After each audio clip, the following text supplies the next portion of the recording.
Paano ba mag-promote sa PNP? Sa video na to, pag-usapan natin ng requirement and rating system sa regular promotion. At sa last part ng video na to, bigyan ko kayo ng idea sa special promotion, spot promotion ng PNP. May iba pang klase ng promotion ng PNP, pero ito muna ang dalawa ang discuss natin. Ano nga ba ang requirement ng regular promotion? Una, timing grade. Ang timing grade ay number of years mo sa present assignment mo. May minimum nga na timing grade para ma-promote ka. Pwedeng 2 years or 3 years. Sa case ko, sa lieutenant to captain, kailangan mo ng 3 years timing grade. Ibig sabihin, nag-serve muna ako ng 3 years in active duty bago ako na-promote. Pangalawa naman ay mandatory schooling. Every group of ranks or rank may mandatory schooling or training. Example nito, yung tinake ko, officer basic course. Mandatory schooling to para maging kapitan. More on academics to, marksmanship, practicals, at marami pang iba. Pangatlo naman ay eligibility.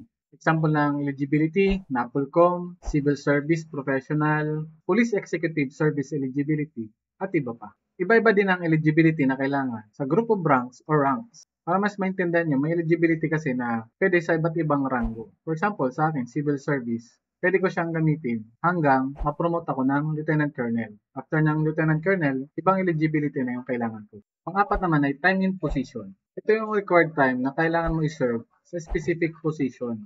Di ba alam niyo naman, aside sa ranks, meron kami mga specific na position na kailangan mong makuha at mag-serve ng time doon. For example, 3, 6, and 12 months para ma-promote ka. Pero applicable lang to sa mga high-ranking officers. Example ng mga high-ranking officers ay yung mga nasa third level officers, Colonel, Brigadier General, at iba pa.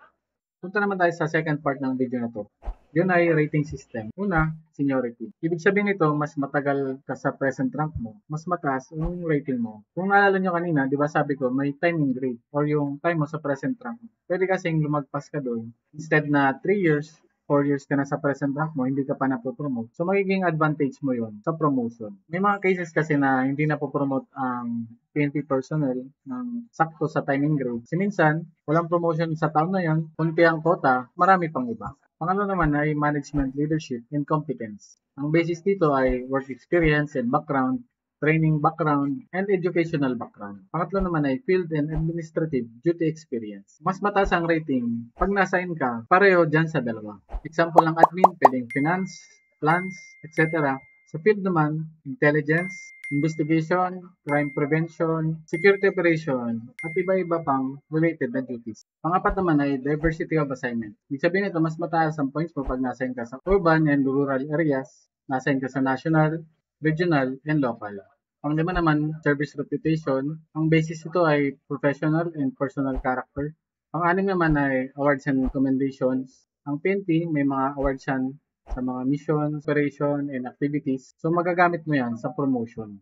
Pang-pito naman, at last, physical fitness test. Dapat pasado ka sa annual 50 ng PNP. Pitong rating system, kung mas mataas ang rating mo, mas priority ka sa promotion. Ito naman tayo sa last part ng video na to. Yan na yung special promotion. Ito yung type of promotion na hindi ka nadadaan sa regular promotion na sinabi ko kanina. Ito yung promotion to the next higher rank or position as provided under Section 33B of RA 8551, RA 6713, and by virtue of extraordinary accomplishments or feats highly distinctive in character and superior accomplishment in the field of operational and administrative work. According nga ito sa PNP Memorandum Circular 2021-030, dyan din pala nakalagay yung mga specific criteria para magkaroon ng spot promotion. Gusto nyo ito malaman, tingnan nyo na lang yung link sa description, ipopost ko. So yan, tapos na tayo. Sana marami kayong natutunan. Nakita tayo sa next video. Maraming salamat.